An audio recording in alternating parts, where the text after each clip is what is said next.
సిద్దిపేట జిల్లా హుస్నాబాద్లోని ఓ ఇంటి ఆవరణలో ఉన్న 2 వంట గ్యాస్ సిలిండర్లు చోరీకి గురయ్యాయి.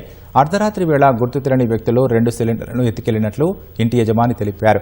25 ఏళ్లుగా ఐఓసీ నిబంధనల ప్రకారం ఇంటి ఆవరణలో గ్యాస్ సిలిండర్లు పెట్టి వంటగదికి కనెక్షన్ ఇచ్చి వాడుకుంటున్నట్లు వేణుగోపాల్ రెడ్డి తెలిపారు. గ్యాస్ కొరతతోనే సిలిండర్లు చోరీకి గురైనట్లు అనుమానం వ్యక్తం చేశారు. రాత్రి 11 గంటల వరకు గ్యాస్ సిలిండర్లు ఉన్నాయని, ఉదయం 4 గంటలకు లేచి చూసేసరికి లేవని తెలిపారు. సిలిండర్ల చోరీ విషయమై స్థానిక పోలీస్ స్టేషన్లో ఫిర్యాదు చేసినట్లు తెలిపారు.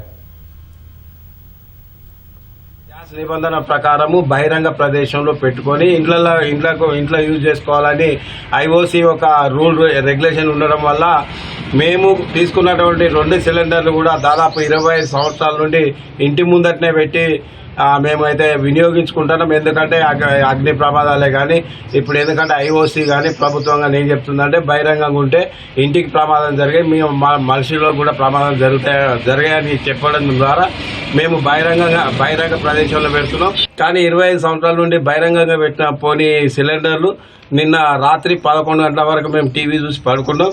4:30కి లేచి చూసే వరకు సిలిండర్ లేవు.